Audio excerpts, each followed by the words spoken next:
As I research into the flat earth science, I do come across some incredible information regarding composers and scientists and inventors such as Nikola Tesla. Now, I want to point out that Nikola Tesla, for all that don't know who he is, was a man that has created some, let's just say, incredible inventions that would have changed the way that we look at the world today, being the flat world, that is. Now, most great inventions fundamentally change the society in which they exist. Now, since the people at the top of the social structure have more to gain by reinforcing the status quo, they simply suppress revolutionary technologies favourable to this flat world, but it's dangerous to their existence. So, engineering genius Nikola Tesla was simply no exception. Now, we can debate all day the flat earth versus the global earth, but Tesla already proved that the earth was flat based on his inventions and his information. Now, he did this by simply recording and decoding Mother Nature's heartbeats, and then actually known as the Schumann resonances and our circadian rhythms. Now, their distinctive, unique frequencies power the totally diverse production and regulate the activity of all the matter that composes the flat physical body. Now, this includes every one of ours as well, and Tesla found that Mother Nature's electromagnetic heartbeats perfectly correspond to all of the proper nonlinear rates that pulsate as all of the elements as they constantly change according to every different pattern for size, time, place, situation in existence. So in short, Tesla proved Mother Nature is omnipresent, omniscient, and omnipotent. And Bach himself was a master of the polyphony, and he loved the frequencies and the rhythms and would get his orchestra on the top of the mountains so he could get a perfect frequency. Now, he perfected Bach, the melodic expression and the harmony, and he basically mixed it up with some rather mystical numbers. Now, this is what we call the Fibonacci sequence, which you can see in every day-to-day life. And it basically starts with a 0, comes to a 1, but the sequence is created by adding the two previous numbers to create the new ones. So, for example, 0 plus 1 is 1, 1 plus 1 is 2, 2 plus 1 is 3, 3 plus 2 is 5, 5 plus 3 is 8, and 8 plus 5 is 13. But don't think that those behind this biological coop don't understand all of the implications of this information, because they do. It's you, us, that have been kept in the dark about the meaning, because they expose all activities, not of the matrix as destructive towards our formation. Tesla just happened to come along and uncover the totally human source of all our suffering. Therefore, for this one monumentous discovery and no other, that Tesla was actually discredited, because it also proved that the intended use of the electromagnetic field by him and by the electrically connected corporations was not only immoral, but lethal to our brains and our bodies.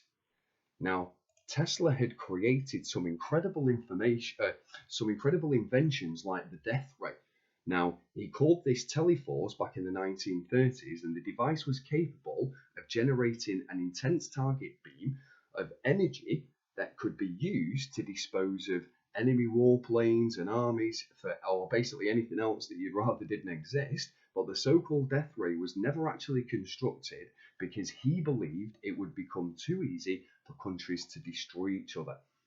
He created an oscillator, which he basically built and deployed a small oscillating device that, when attached to an office and operating, nearly shut down the building and everything around it. In other words, the device could allegedly simulate earthquakes.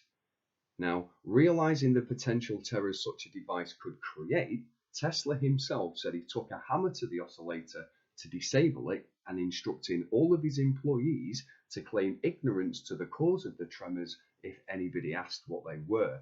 And let's think about this realistically now. Places like Hart in Alaska, could use a facility or an oscillator, as we've seen in, the last few years. There has been some, rather questionable earthquakes, let's say the least.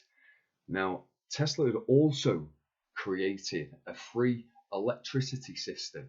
Now, this baby has proven itself time after time after time again why the Earth is flat, because this is why the engineers still erect 1,500-foot antennas, because there are no such thing as satellites. And again, Tesla proved this with actual funding from JP Morgan. Now, Tesla designed and built the Wardenclyffe Tower, which was a gigantic wireless transmission station in New York back in 1901 to 1902. Now, Morgan thought the Wardenclyffe Tower could provide wireless communication across the world. And as we know, if we were on a globe, it is impossible for those signals to transmit. However, because it is a flat plane, he knew we could get it through the entire flat plane. But Tesla intended to actually transmit messages through the telephone and even fax messages or images across the Atlantic to England and to ships at sea, based on his theories at the time, certainly a fact now, of using the Earth to conduct the signals, the flat Earth. Now, if the project actually worked, anyone could have electricity by simply sticking a road into the ground, and we would have electricity.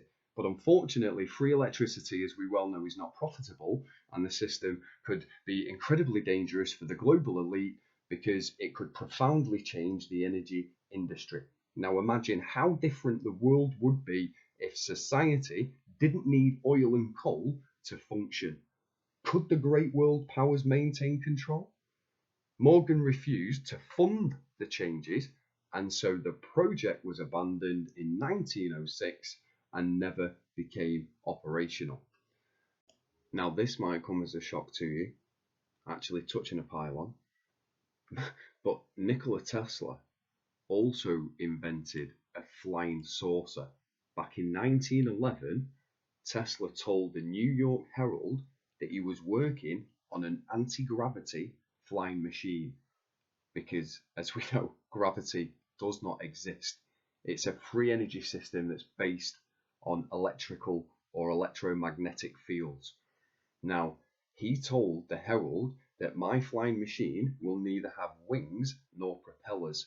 You might see it on the ground, but you would never guess that it was a flying machine, yet it would be able to move at will through the air in any direction with perfect safety at higher speeds than yet we have been reached, regardless of weather and oblivious of holes in the air or downward currents. It will ascend in such currents if desired, and it will remain absolutely stationary in the air, even in a wind, for great lengths of time. Its lifting power will not just depend on any such delicate devices such as what a bird has to employ, but just upon positive mechanical action. And Tesla's flying saucer was powered by a free energy system at the time when the fledgling aviation motor car industry just depended on oil and petroleum. So that invention obviously met the same fate as his free energy system. Now, I can say through this research over the last few weeks into Tesla's inventions and the information that he found, he realized a long time ago that the sun was certainly not 93 million miles away, and that it is geocentric, not heliocentric, rotating at 1,000 miles an hour, traveling around the sun at 67,000 miles an hour, with the solar system around the Milky Way at 500,000 miles an hour, and our galaxy is traveling from the center of the Big Bang at 670 million miles an hour, which is the speed of light. Here I go, I followed too closely, I ran a stop sign, I almost hit a Chevy, I spun some more, I failed to yield at a crosswalk, I changed lanes at the intersection, I changed lanes without signalling while running a red light and speeding. Next upload will be on the Coriolis effect. And I just want to thank you very much for watching this upload. I know it was 9 minutes, but as you know, the flat earth research really does take over your life. So hit that subscribe if you're new. We really do need to stick together to spread this message. And you guys take care. Please be lucky.